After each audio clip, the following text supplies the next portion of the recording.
Pemirsa, terima kasih Anda masih bersama kami di Public Corner yang siang hari ini membahas tema tentang bagaimana cara Bupati Kudus membangun birokrasi dan komunikasi yang efektif dengan masyarakat di Kabupaten Kudus. Nah, tadi Bapak kita sudah bahas akan ada dilakukan open house setiap kali ya Pak ya. Tujuannya kan berkomunikasi ya. Sudah dilakukan rutin ya Pak ya. 2008. Nah, ini salah satunya Pak tentu saja ingin berkomunikasi dengan masyarakat. Ya. Sudah ada satu orang penelpon yang ingin berkomunikasi dengan Bapak. Sudah ada Ibu Katarina di Solo. Selamat siang Ibu Katarina. Halo, selamat siang. Ibu Katarina bisa mendengar saya? Ya, sepertinya agak mengalami gangguan. Kita lanjutkan lagi ya Pak ya, sebelum kita sambil menunggu Ibu Katarina tadi.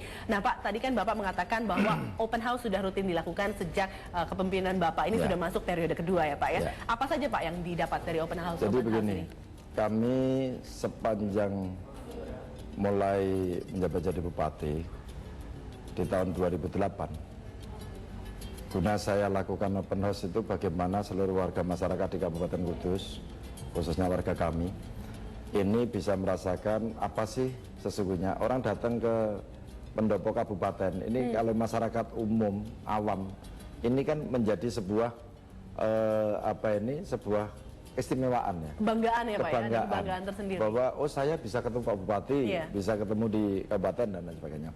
Nah ini saya ingin mendengar bahwa apa yang mulai dari keluhan pribadi mereka sampai dengan kebutuhan-kebutuhan pokok yang menyangkut soal pemerintahan.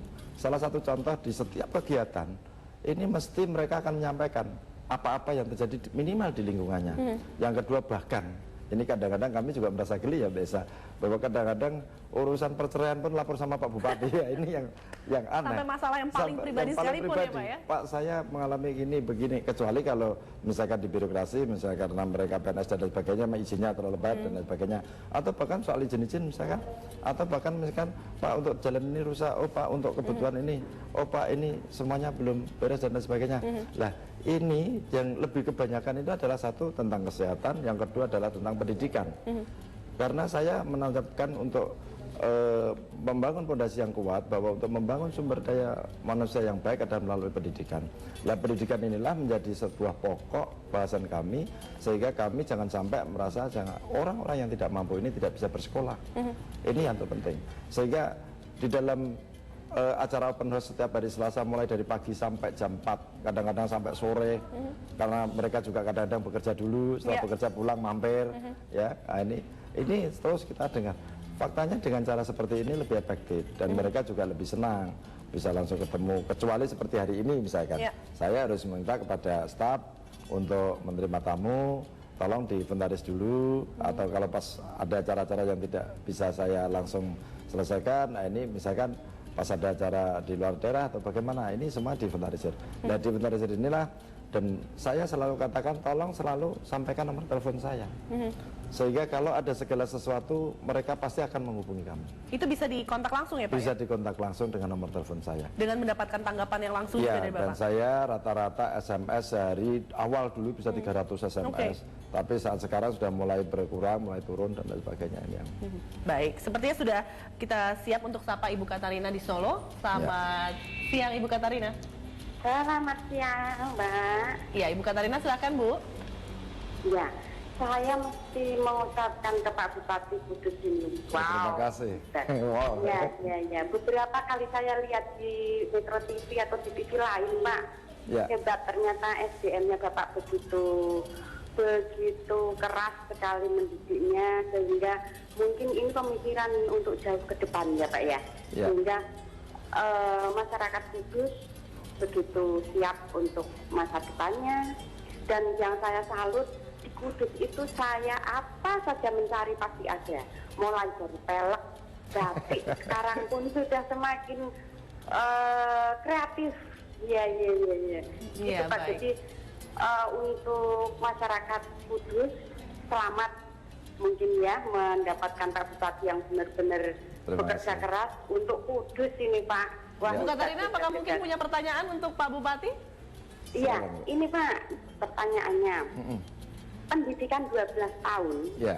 itu kan pasti Bapak sudah memikirkan jauh sebelumnya. Ya. Setelah 12 tahun mungkin perlu pendidikan yang lebih spesifik lagi gitu Pak, selain kemarin kuliner itu Pak. Ya. Baik, Ya. Ibu Katarina terima kasih banyak Bu atas pertanyaannya, akan langsung ditanggapi oleh Pak Bupati. Pak Bupati, ini tadi pertanyaan saya berikutnya ini Pak, masalah pendidikan kan menjadi salah satu prioritas utama dari Bapak. Ini tadi 12 tahun ya kalau tidak salah ya Pak ya, sudah ada wajib belajar 12 tahun, selanjutnya apa ini? Ya, terima kasih nih Bu Katarina, bahwa untuk pendidikan 12 tahun ini menjadi pendidikan dasar. Pendidikan dasar saya wajibkan 12 tahun ini pasti ada persoalan-persoalan banyak. Untuk mencapai 12 tahun saja, ini banyak persoalan. Ya. Karena nasional waktu itu masih mencanangkan wajib belajar 9 tahun. Nah, bagaimana untuk memenuhi kebutuhan sampai dengan 12 tahun? Ketika untuk memenuhi kebutuhan 12 tahun ini, pertama yang saya lakukan adalah dari sisi regulasi. Kita terbitkan peraturan daerah. Setelah peraturan daerah sudah terbit, bagaimana dari sisi anggarannya, ketersediaan daripada anggarannya. Ketersediaan daripada anggarannya ini tentunya konsekuensinya adalah pemerintah daerah untuk menyediakan anggaran supaya tidak ada lagi anak-anak yang putus sekolah sampai dengan 12 tahun. Ini menurunkan angka putus sekolah berarti ya angka Pak ya? partisipasi kasar. Nah, karena angka partisipasi kasar APK-nya di tingkat wajib belajar 9 tahun itu sudah mencapai 96,74%. Sehingga dengan ini saya anggap kalau saya tidak melakukan sesuatu yang lebih dari ini, saya tidak ada manfaatnya dari seorang bupati.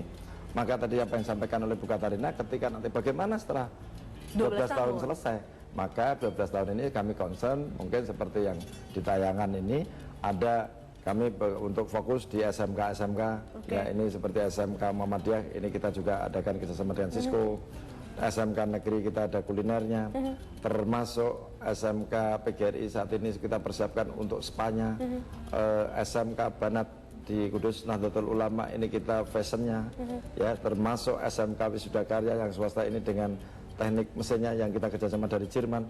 Bahkan untuk memotivasi ketika mereka selesai. Dan mereka ini rata-rata yang sekolah di SMK-SMK ini, semua itu sudah habis untuk dipesan.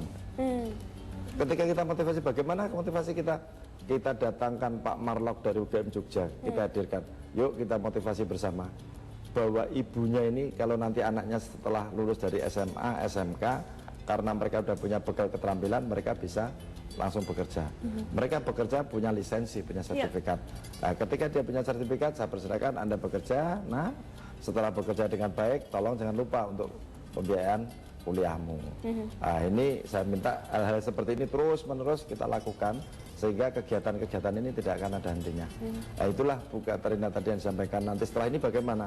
Kami tidak khawatir bahwa anak-anak setelah selepas dari pendidikan SMA itu, kami punya lembaga pendidikan non formal yang namanya Balai Latihan Kerja.